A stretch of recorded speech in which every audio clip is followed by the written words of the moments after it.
We talk a lot about product reviews and tech products here at Breaking 80, but we're gonna do something a little bit different. The other part of what I do at Breaking 80 is a lot of travel and playing cool golf courses. So 2023 was one of, if not the single best golf travel year I have ever had. Normally here on Breaking 80, we do a lot of product reviews and tech reviews. Well, today we're gonna do a little bit of a travel recap. I'm going to share my top 10 new golf courses played in 2023. You'll find my list is quite a bit different than the major publications. I'm not saying these are the courses that are the best. I'm not ranking them in order of which ones are the best. These are merely the ones that I liked the most. What I think is so cool about golf travel and golf courses in general is it's such a subjective thing. What I like may be completely different than what you like. And so these are the courses that I enjoyed the most in 2023. So if you want to see a little bit of a travel recap from my year, keep watching. Today's video is for you. Now, I'm not gonna lie. It was a very privileged year. I played some excellent courses that didn't quite make the top 10. So my honorable mention courses for this year are Paynes Valley at Big Cedar Lodge. What a cool, wide open, fun resort course. The upper course at Baltusrol. When this course is done, when it gets the renovation in a similar style to the one the lower course got a couple years ago, oh my god, this course is going to be amazing, but as it sits right now, it's just outside of the top 10. Waikagill Country Club in Westchester. This is a course that often gets overlooked next to its big name neighbors like Quaker Ridge and Wingfoot, but man, what a cool golf course. It goes up, it goes down, it is super challenging and super fun, and this is definitely the type of club that you want to be a part of if you live in the area. One of the absolute most remote places I went this year was Tasmania to go to Barnbougle Dunes Resort, and one that just barely misses the top 10 is Lost Farm. It's the Core Crenshaw course at the resort that looks like you literally could have picked it up from Bandon Dunes and dropped it in Australia. It is that cool. And the fact that this misses out on the top 10 is a testament to, well, just how good of a golf travel year it's been. And finally, the last honorable mention might be number 1 at a list of coolest golf clubs. If you're talking about the club as a whole, Koonaki is one of, if not the coolest golf club I have ever been to. I mean, between the secret cigar lounge, the bowling alley, the ridiculous food and beverage, and the unbelievable views, not to mention a wonderful golf course, this is, again, the type of place that you just would like to be a member at, if you had a whole heck of a lot of money. And if you missed it, I will link to my full recap of my Koonaki experience below, because it's definitely an inside peek into a place most people will never get to see, and one of my coolest experiences of the year. But now that we've got the honorable mentions out of the way, let's jump right into my top 10 new golf courses for 2023. Starting with number 10, we're going back to Hawaii, just like 10 minutes away from Koonaki, and that is Hualalai Golf Course at the Four Seasons Resort. Now, I've heard some people say, oh, Hualalai, it's kind of boring, it's not that great. I thought Hualalai was one of the best true resort golf courses I have ever played. It's got super fun holes, it's got unique green complexes and cool bunkers. The blue ocean views contrasting with the black lava rock is one of the coolest visuals of any golf course I've ever played. You throw in some comfort stations, you throw in the 12th hole, which has the kind of quirky, kind of gimmicky bunker right in the middle of the green, a la number 6 at Riviera.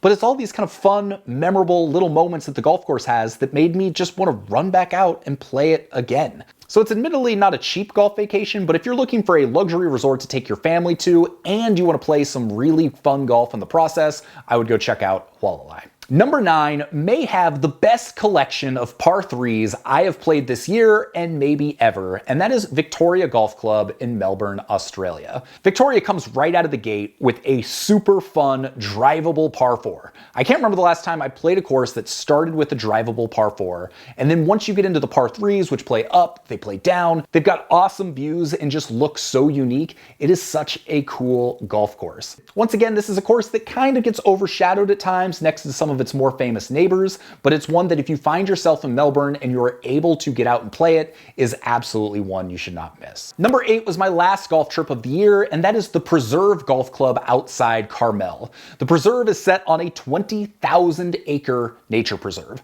From the gates to get to the golf club, it's a 9-mile drive. Takes like 20-25 minutes, but it is one of the most spectacular, peaceful, enjoyable drives I've ever been on. And then once you get to the clubhouse, it's perched up over the valley, overlooking the entire nature preserve. It's just one of the best settings for golf I have been in. The golf course itself takes up 365 acres. So it is super spread out. It is super peaceful. When I was there, I felt like I was the only person on the course. And when you combine a high-end Tom Fazio design with immaculate conditioning in a great setting with a bunch of fun golf holes, well, There's a lot to like. And it provides such a nice stark contrast to all of the other courses on the Monterey Peninsula that often get more recognition, but this honestly might provide the most unique experience out of all of them. At number 7, we head back to Tasmania with Barnbougle Dunes. Similar to the original golf course at Bandon Dunes, if that golf course wasn't actually any good, none of the rest of the resort would exist. If Barnbougle Dunes by Tom Doak wasn't really, really good,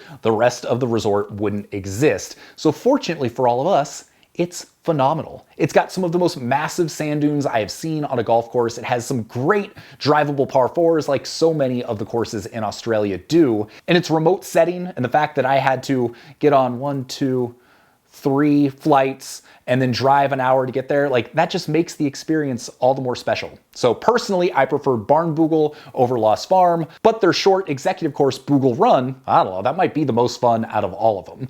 But in general, Barnbougle Dunes is a place I didn't think I was gonna ever make it to, and the fact I did make it there this year makes it one of the most special rounds I had in 2023. And at number 6, we're just gonna combine 2 courses because it's my list and I can do whatever I want, and that is Royal Melbourne East and West. By most traditional rankings, if you're talking about just the best golf course, then Royal Melbourne West is one of the top golf courses in the world. I mean, when it comes to strategy, playability, like all of the elements that make an architecturally sound golf course, Royal Melbourne West and East, frankly, have it in spades.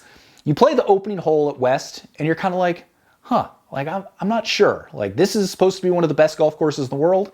And then every hole after that is just phenomenal. The stretch between like 4 and 10, I personally really liked. The par 3 fifth is one of the best par 3s in the world. I really liked the short par 4 10th, which felt very similar to the par 4 10th at Marion. But overall, it's clear while Royal Melbourne is consistently talked about as one of, if not the very best 36-hole golf course in the world, it's as good as everybody says it is. So if I'm talking about how Royal Melbourne lives up to all expectations and it's as good as everybody says it is, how come it's only number 6 on my list? Well, this just kind of goes back to some of the things that I look for in a golf course that I like a little bit more. Like for me, setting really does factor in. And some courses that have more unique or more exotic settings, that factors into my enjoyability of a golf course. Things that other people might say are gimmicky or quirky, sometimes I kind of like. I think that's fun and unique. So while both Royal Melbourne East and West were great, and I absolutely loved my day there were a few other courses that I played this year that, just barely edged it out, because the level we're getting here, the top 5, the top 6, like they're like all very close here for the most part. So let's continue the list. Number 5, right down the street from Royal Melbourne, is Kingston Heath. I thought Kingston Heath was wonderful. It's one of those golf courses where every hole you're kind of like, oh, this is cool. Like, oh, this is interesting. It doesn't have quite as much elevation change as Royal Melbourne. It's not quite as dramatic, but there were more holes where I kept saying, oh, this is cool. Like, oh, I love the look of this. Oh, this drivable par 4 has so many different options and so many different ways you can play it. I found myself, when asked the question, if I could go back and play one of the Royal Melbourne courses tomorrow or Kingston Heath, where would I go? And I think my answer would be Kingston Heath. It's that cool of a spot. At number 4, we have my favorite course that I played in Australia, and that is New South Wales in Sydney. This is one of those courses where even now, having played it almost a year ago and only playing it once, I could go back and I could name pretty much every single hole on the course. It was that memorable. And for me, that's a sign of a good golf course. When you don't get a bunch of holes that all kind of blend together and say, well, like, I'm not sure 12, 13, I'm not sure about that. With New South Wales, I can pretty much tell you every single one. And that's a testament to how unique it is, how much fun it is. One of the most memorable holes for me is the par 5 fifth. And it's basically a big par 5 with a ridge that kind of goes like this. So you hit it up towards the ridge. Chances are, if you're like me, you're not gonna clear it. You're gonna hit your second shot, which is then gonna roll down the hill. But as you're going up, and you get over to the top of the hill, you get this view of this awesome green with 4 bunkers surrounding it, the ocean in the background. It's just one of the coolest settings. Might not be the most strategic hole for the very best golfers, but for me, it was one of my favorite holes I played all year. You then go to number 6, which is a dramatic par 3 over the ocean, and well, game over. What a cool golf course. All right, number 3 on our list is a course I tried to play in 2018, but the morning we were supposed to play, we woke up, freak snowstorm, early September, nobody saw it coming, so didn't actually get to play the course, but that is Jasper Park Lodge in Alberta, Canada. The Fairmont Jasper Park Lodge is kind of like adult summer camp. You basically get out to the middle of nowhere, there's any sort of outdoor activity you could ever want to do, and then you've got this unbelievable Stanley Thompson golf course that was built in the 20s, and you're like, how the heck did they build this golf course way back when? So of the 8 of us that were on this trip, 7 of the 8 all preferred Banff Springs.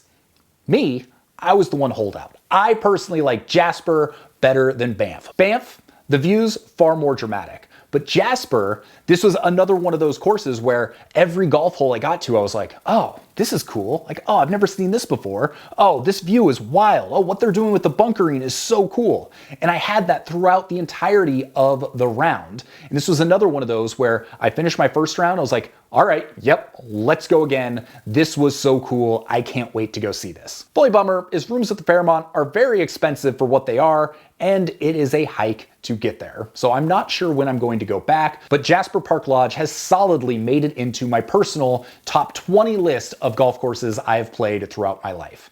Which, by the way, if you want to see my most recent top 100 list, I'll link to it below. Every year I update my list of my personal favorite 100 golf courses, so if you're curious what the larger list looks like, then go check the link.